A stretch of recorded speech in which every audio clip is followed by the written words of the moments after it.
me good? Yeah. Good evening, everybody. Welcome to another episode of the Pizza Motorcast. This is your Dave Agalan, special guest, Pro E85 2019-2020 champ, Randy Lee. What's going on, Randy? Hey, Dave. How you doing? Welcome back. Thank you. I appreciate you. No problem. I appreciate you guys, doing great racing out there, and I like to support you guys as much as I can, Oh, my gosh. You're great for local racing. We all appreciate you. No problem. So, how's it feel to be a back-to-back champ, man? Well, it feels pretty awesome, actually. I mean, it's a pretty limited crowd, and I'm honored to be a part of it, actually, with, I think, Jason Carr, and then Pope, Keller, Johnny B, and then me. So, yeah, I mean, it's pretty awesome. So you're itching to get back out there for 2021? Definitely, yeah, I'm ready. Yeah, when you've been out of the car for a long time, man, you just, you remember what it's like, and you just can't wait to get back in there. It's a pretty awesome feeling. So now, during this off season, are you doing any modifications to the car at all? Yeah, actually, I mean, people are kicking me in the butt, but I actually went with a completely different combination after winning the championship. I've been sitting on a really good set of Big Chief heads for 2 years now, and I'm not getting any younger, and I just figured, I want to do it now, and I had to go with a new combination, so I had to buy new pistons. And if I bought new pistons, I bought new rods and everything. So I figured if I was buying pistons, why not buy bigger pistons? So I'm going from a 540 to a 565, and I'm going to try to run our Pro 85 class like Johnny Blanchard, and just run naturally aspirated and see what happens. So it's going to be a completely obviously different combination for me, and something, I was pretty comfortable with what I was doing and did pretty well with it, but I'm ready for new challenges, and I can't wait to try it out. So when will the car be ready? Oh gosh, yeah, that's the important question. Actually, I hope I'm ready for the first race of the year. It's going to be cutting it close, but I want to be able to get out and test a couple times actually before our first race at US 41. Actually, is I think May 8th, maybe something like that, for their ultimate shootout or what they got, whatever they're calling it. So yeah, I hope I hope I'm ready. Actually, I'll be ready for Memorial Day for sure, but I really don't want to miss the first race of the season, being the two-time defending champ, and fall behind on points right off the bat. So I'm going to be pushing really hard to get my car ready for the first race. So where were you going to be testing that, over at 41? Yeah, I'll just test down here at 41 because it's close to home. I mean, it's 60 miles from my house, and Great Lakes is 120 miles from my house. So yeah, I already know Great Lakes is the best. So my car 60 foot and does really well there. So I don't need to drive all the way up there just to test. I just need to get some passes on the new combination, and see what I need to do to be right around the number. Yeah. So you're pretty excited about the new class you guys have for this year? I am, actually, yeah. Rich Black and Frank Morgan, and those guys have been pushing really hard, and I honestly think it's going to be something really good. It might take a little while to get rolling, but we got some really early guys excited about it, and I'm happy. I can't wait, and I hope some of those guys actually work their way through the ranks and work their way into the 890 class. Actually, I mean, it's kind of like a stepping stone to get into the 890 class, and yeah, Rich has done really good things, so I'm really happy. Yeah. And you kind of got one of those guys under your wings right now, right? One of those new guys. Well, I got an 890 guy actually that I've been talking to a lot. Actually, the 10-0 class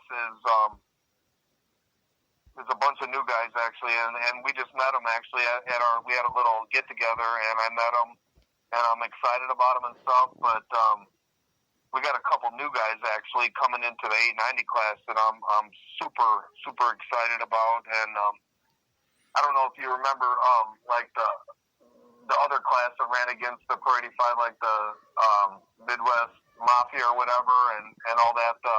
Dalen Smith, he's coming to race with us this year, the Smith boys. And we got a new guy, Jeff Ura, actually, that Dwayne Waldrop, the Crusher, built his motor.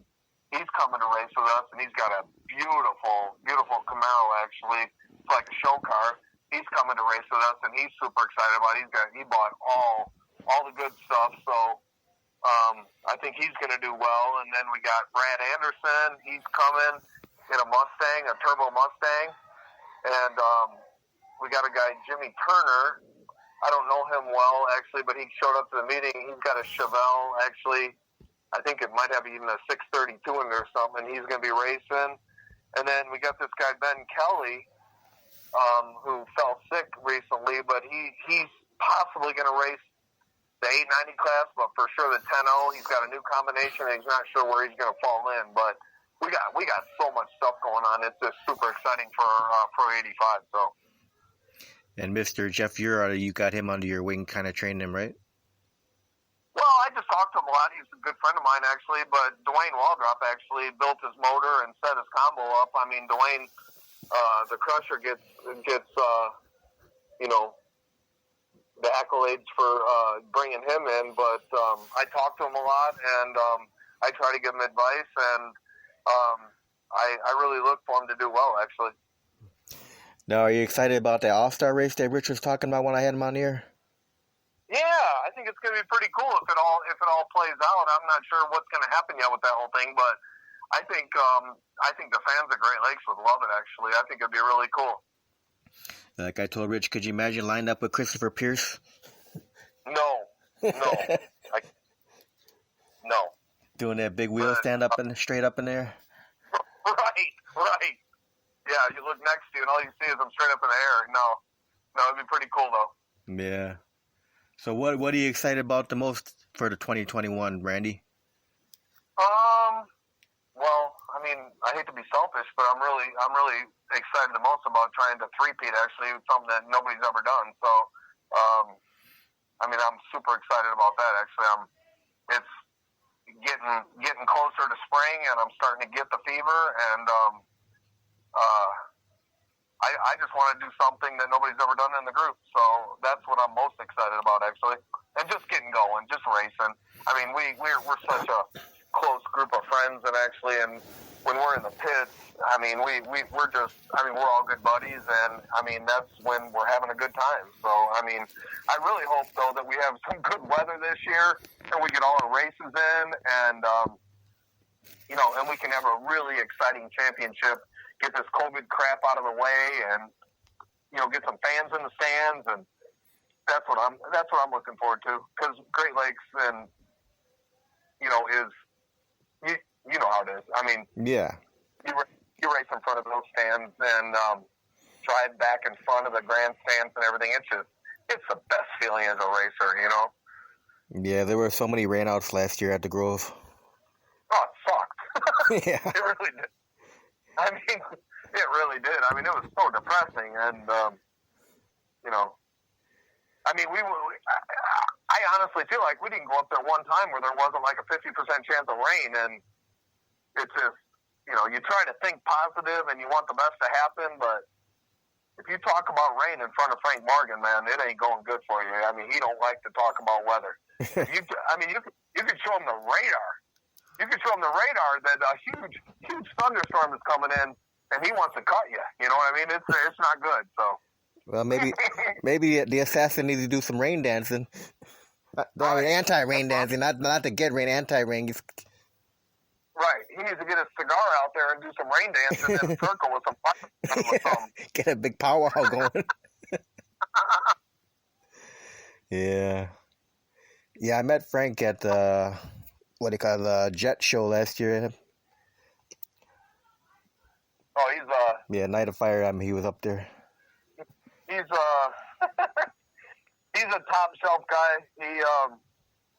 He probably loves racing more than anybody I know, and I actually get a lot of inspiration and drive from watching him because, I mean, that guy on race week, I mean, from Monday to Saturday, he is getting ready and absolutely loves it to the core. And more than anybody I know, probably. So, yeah, he's a good friend of mine. Yeah, hopefully Rich gets his match with the Red Baron. Oh, my gosh, that'd be awesome. That would be awesome. Yeah. That'll be... I think President Black is going to frickin' toast the Red Baron. Yeah, that's going to be a fun matchup. Yeah. Oh, yeah. Definitely. I can't wait for that one. I'll be videoing it. So is anybody Go ahead, Randy. Yeah, we got some return drivers coming back this year that we're super excited about, actually, and I wanted to bring them up, but two-time champion Steve Hoke, two-time champion Rob Keller are coming back to race a full schedule this year, and I mean we're super excited about that. I mean, and I honestly feel like with those two coming back, in addition to Butch Kilbowski's coming back to race. He said he's going to race a full schedule, and his brother Tricky Ricky, they're going to race. Mike Mad Dog Sisson's going to come and race a handful of races. He's on a limited schedule because he's going to do some other stuff. And then you got the Crusher he's going to race as much as he can. He's doing some other stuff. I honestly feel like this is going to be the most competitive season in Pro 85 ever. Oh yeah, and like Rich was saying, all these guys are doing modifications to their cars for this year. Everyone is. Even the Assassin. The Assassin, freshened motor, new trans, had his converter freshened up, put new front end parts on his car. Lumberjack Johnson got this killer small block coming out. He's going to race naturally aspirated 890 with a small block. And Wally Sutherland, oh my gosh, that guy has spent more than I got in my car this winter.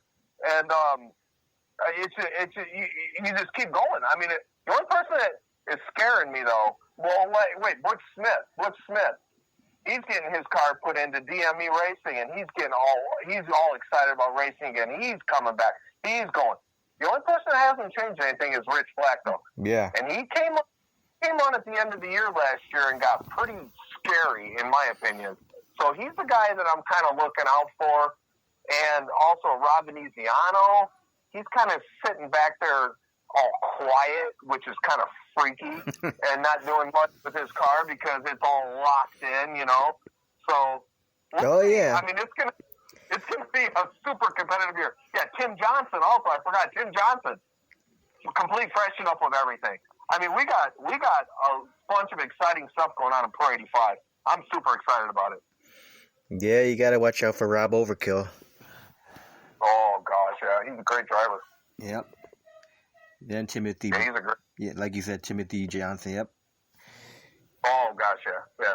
Him and guys, here's what I feel about Pro 85. If you got 16 cars showing up, almost 16 cars are capable of winning. That's what's unbelievable about our group, actually.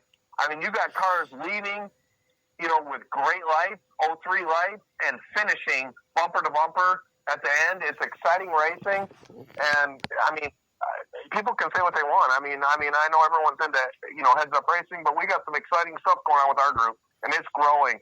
And Rich Black is making this group grow. So whatever. Now is Floyd Sprinkle going to be out there?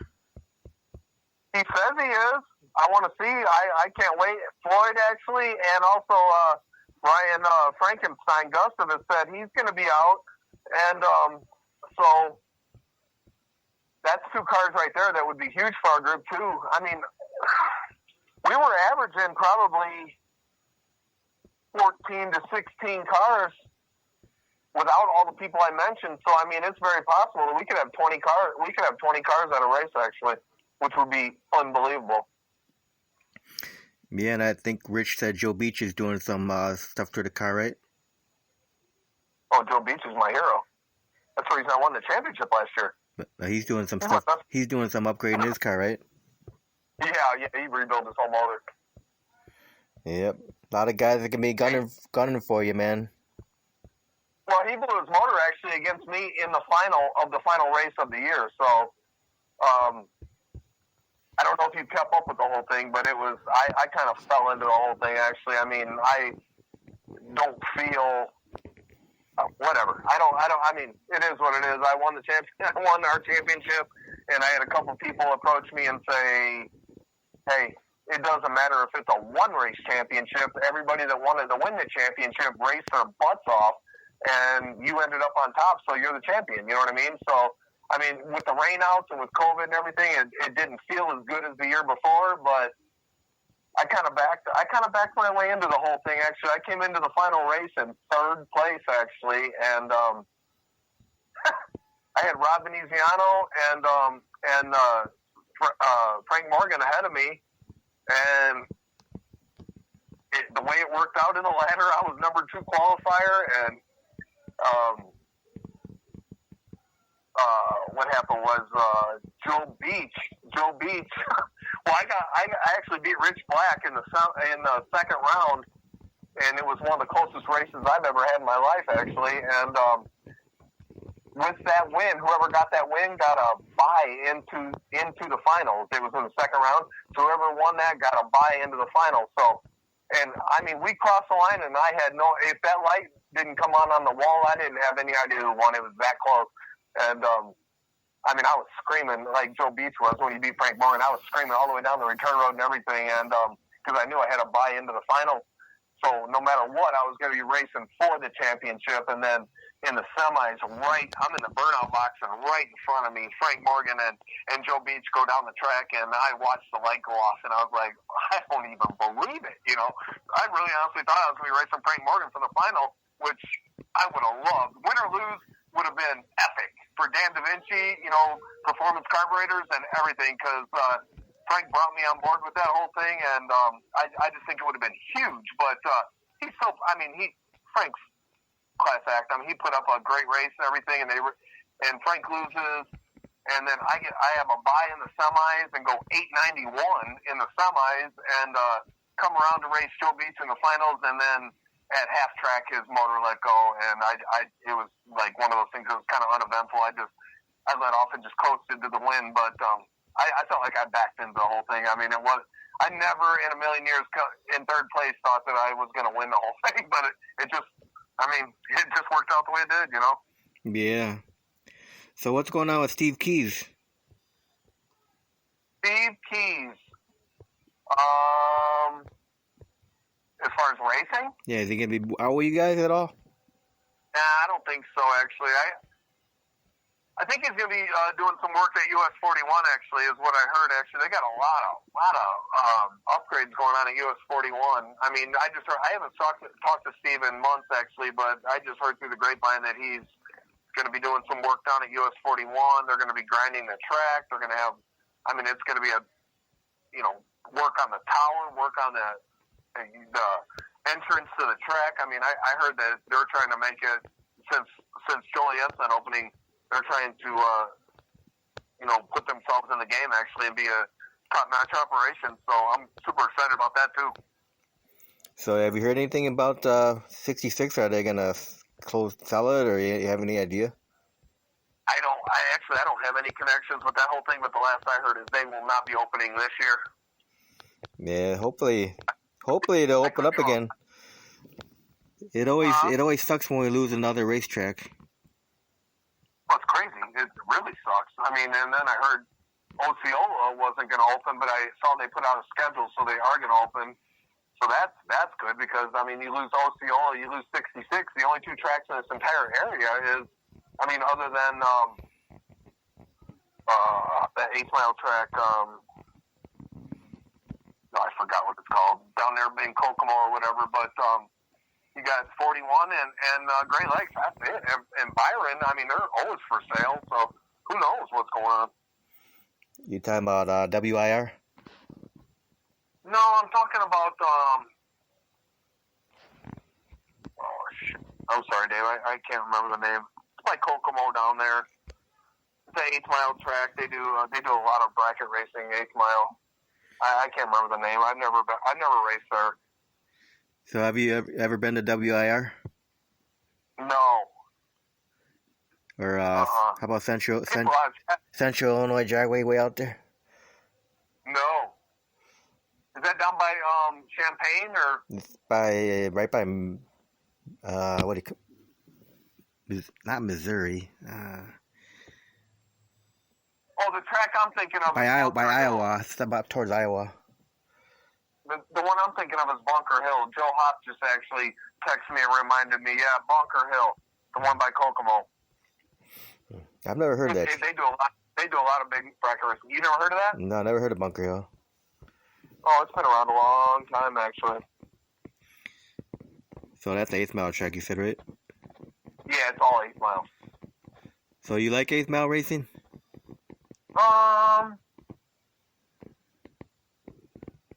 8-mile heads up racing will probably be okay, but I don't like 8-mile index racing because it's,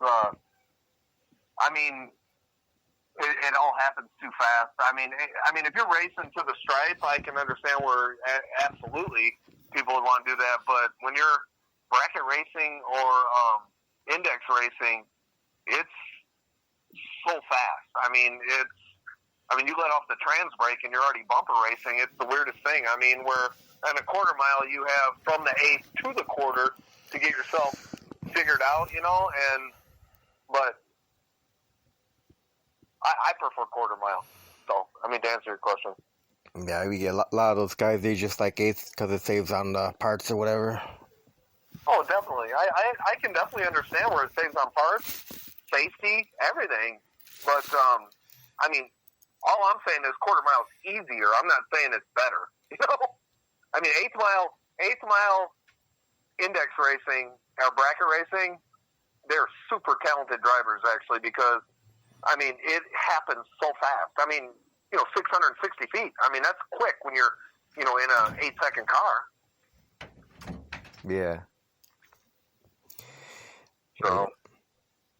Yeah, it should be a fun year this year. Oh my gosh, I'm super excited about it. Actually, I seriously think this is going to be the best year of Pro 85 ever. Actually, I really do. Then Rich said you guys are going to Cordova one time. Yeah. Yep. Yeah, June. I think. I think it's June. Maybe I don't know. Maybe July. I don't know. It's during a down period where we don't have a whole lot going on, so that's a good thing. Because we got some our schedule is like super busy. Then we got like a really dead area, and then it hits really hard to the end. So Rich got that race in the middle lined up, so it at least adds something, Yeah, now with the Grove this year only doing one day for Memorial Day and Labor Day, that'll kind of save on you guys' cars, not have to run 2 days. Not have to run 2 days. Yeah, but I'm kind of disappointed. Yeah, it's more racing for you. Well, I just feel like those both weekends were unbelievable.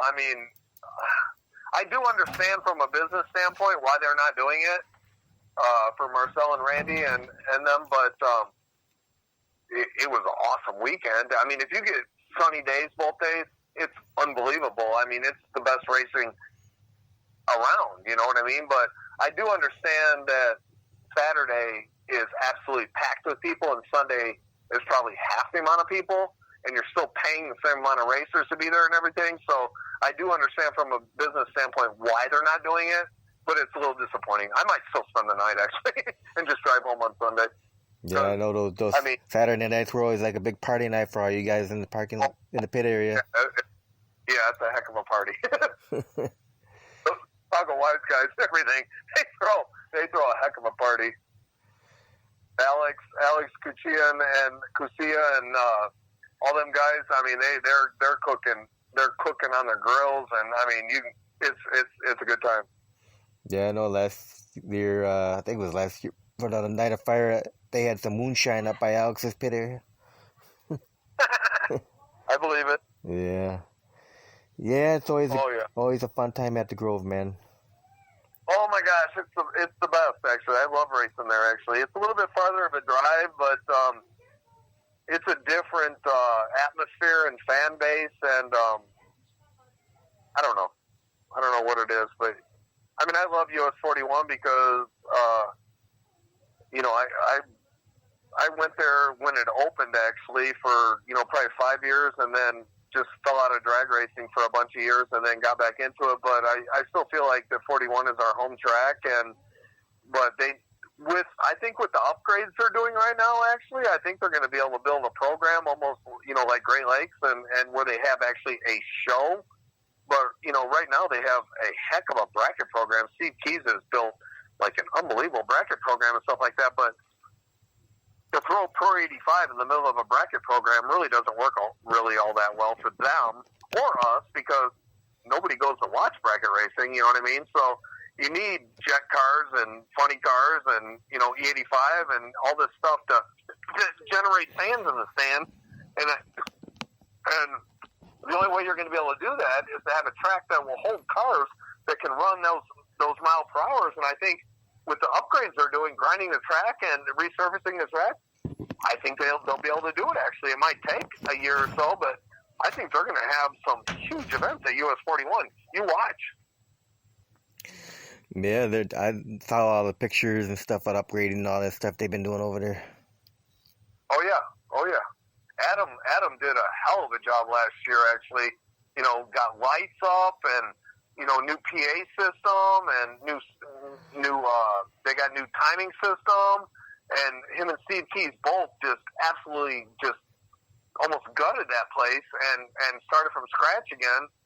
And and now with the track grinding, I think that's going to be the biggest of all. Well, the timing system was huge actually, and now with them grinding the track, I think it's going to be a game changer. I think US 41 is on the map. Actually, I think you're going to see some really, really fast 8-mile cars coming once they're done with the track there.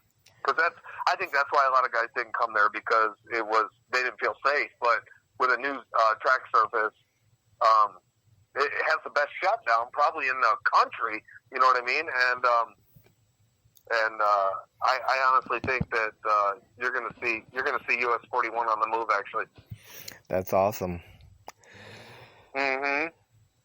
Now, going back to the Grove, hopefully they can get some big crowds like they had on that Labor Day show that Saturday when the place was packed. Oh my gosh, Dave, that was unbelievable. Because I wasn't there. I was watching the video footage. I see all those golf carts were about. People were complaining though because there's too many golf carts. Dave, it was incredible. Actually, it was probably the most cars I've ever seen there. People were just itching to get out so bad because COVID, and they even had the Wise guys parking over in our Pro 85 pit. Alex and all those guys were parking over in our Pro 85 pit where we don't ever even see them normally. Wow! Because it was so packed. Oh my gosh, yeah. And we had to park our trailers like right on top of one another, and it was a really good time. But I got to tell you something funny about Labor Day.